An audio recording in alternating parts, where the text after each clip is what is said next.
नमस्कार सभी साथियों को। स्वागत है आप सभी का DGR सिनेमा में। इसमें आप सभी को एनिमेशन, कलरफुल स्टोरीज मिलेगी और बहुत ही इंटरेस्टेड मिलेंगी, लाइफ से रिलेटेड मिलेंगी। थैंक यू, धन्यवाद। कहानी है रामपुर गांव की, जहां के मर्द महिलाओं को हमेशा नीचा दिखाने की कोशिश में रहते। अरे अभी तक खाना नहीं आया। क्या मुझे एक और शादी करने की जरूरत है? नहीं जी नहीं, ऐसा मत करना, वरना मैं कहाँ जाऊंगी। खाना लेकर मैं अभी आई जी। गांव की पंचायत में भी फैसले हमेशा औरतों के खिलाफ ही रहते। मैं जो फैसला सुनाता हूँ वो भगवान की आज्ञा होती है। इस लड़के ने अपने मन से शादी करके अच्छा नहीं किया। लड़के को घर भेज दो और इसकी शादी इसकी जाति की किसी लड़के से करवा दो। लेकिन ये लड़की, इसे तो गांव के बाहर निकाल दो। नहीं नहीं जमींदार साहब, ये क्या बोल रहे हैं? ऐसा नहीं हो सकता। मेरी बेटी मासूम है, इसे अच्छे बुरे की समझ नहीं है। अरे कहाँ जाएगी ये बेचारी? कहाँ जाएगी? इतनी चिंता है तो पूरे परिवार का गांव निकाला कर देते हैं। बेचारे पूरे बसे बसाए परिवार को गांव छोड़ना पड़ता है। चाहे जो हो, अगर बेटियों को कंट्रोल नहीं कर सकते तो गांव में रहने का कोई मतलब नहीं है। यहाँ औरतों को दब कर रहना होगा। कोई भी अपने हिसाब से कुछ नहीं कर सकता, सब ईश्वर की मर्जी से ही होगा। तभी गांव का एक आदमी दौड़ा दौड़ा आता है। सरपंच साहब, जमींदार साहब, वो कालिया है ना, उसकी बेटी पढ़ने के लिए शहर जा रही है। अच्छा, ये कब हो गया? और कालिया की हिम्मत कैसे हो गई ऐसा करने की? लेकर आओ उसे और उसकी बेटी को।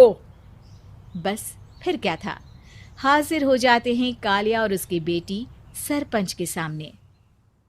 और कालिया, ये क्या सुनने में आ रहा है? बेटी को इंजीनियर बना रहा है तू? और ये बता, गांव में तो स्कूल नहीं है, फिर कहाँ से इतनी क्लास पास कर गई तेरी बेटी? राधा, जो कि कालिया की बेटी है, उसे लगता है कि सरपंच उसकी तारीफ कर रहे हैं। सरपंच जी, मैंने ऑनलाइन पढ़ाई की है, डिस्टेंस लर्निंग से। सभी में मैंने अच्छे नंबर पाए हैं, जिसे देखते हुए शहर की इंजीनियरिंग कॉलेज में मुझे स्कॉलरशिप मिली है। वाह जी वाह, क्या होती है ये? पहले तो ये बताओ, फिर आगे की बात करते हैं। पूरा गांव राधा की बात सुन रहा था और राधा बोलती जा रही थी। तो ऐसे मैं फ्री में एक अच्छी शिक्षा लेकर गांव में जो कुछ परेशानियां हैं, जैसे बिजली, पानी और इंटरनेट जैसी समस्याओं के लिए काम करूंगी। मैं गांव को शहर से जोड़ने के लिए पुल का निर्माण करवाने का प्रस्ताव रखूंगी। मुझे पूरी उम्मीद है कि जल्द ही हमारा गांव भी तरक्की की राह पर चल पड़ेगा। राधा की बात सुनकर सारे गांव वाले ताली बजाने लगते हैं। सरपंच को समझ नहीं आता कि वो क्या करे। चुप रह नादान लड़की। गांव के खिलाफ जाने के लिए तुझे गांव से बेदखल कर दिया जाएगा, वो भी पूरे परिवार के साथ। और हाँ, अगर ठीक से गांव में रहना चाहती है तो ये पढ़ाई लिखाई छोड़ दे। हम तेरे लिए गांव का कोई होनहार लड़का देखेंगे। तभी गांव का एक आदमी बोल पड़ता है।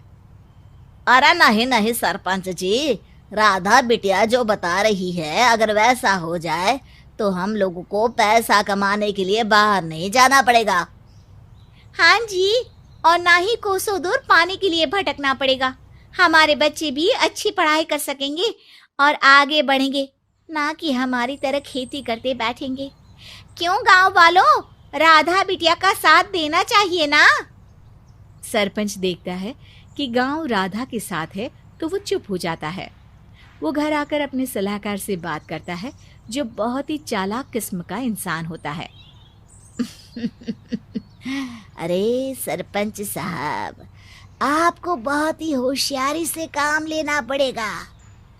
एक बार गांव तरक्की कर गया, यहाँ के बालक पढ़ लिए तो कोई ना पूछेगा आपको। और फिर ये जो बेटा और बेटी है ना आपके, इनको भी आम लोगों की तरह ही जीवन जीना होगा। हाँ, लेकिन करे तो क्या करे? वो ना आप मुझ पर छोड़ दीजिए, बस मैं जैसा बोलूं करते जाइए। अगले रोज सुबह जब गांव वाले सोकर उठते हैं तो राधा के घर के बाहर और साथ ही वो लोग जिन्होंने राधा का सपोर्ट किया था उनके घर के आगे लाल रंग से कल आऊंगी लिखा होता है। कल आऊंगी? यह क्या होता है? अरे यह तो खून से लिखा है, लगता है कोई भूत प्रेत या चुड़ैल का साया है। चलो सरपंच जी के पास चलते हैं। सभी सरपंच के पास जाकर उसे सारी बात बताते हैं। अरे ये तो बड़ी मुश्किल की बात है। चलो मैं एक बाबा को जानता हूँ, उन्हें बुला लेता हूँ।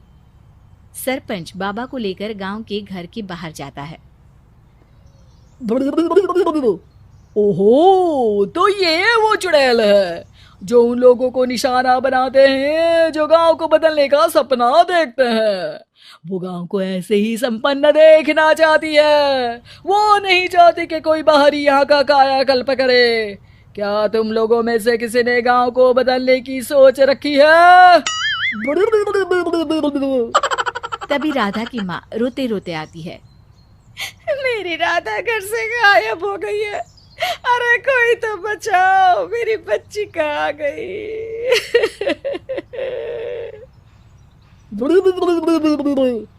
ले गई वो चुड़ैल, तेरी बच्ची को ले गई।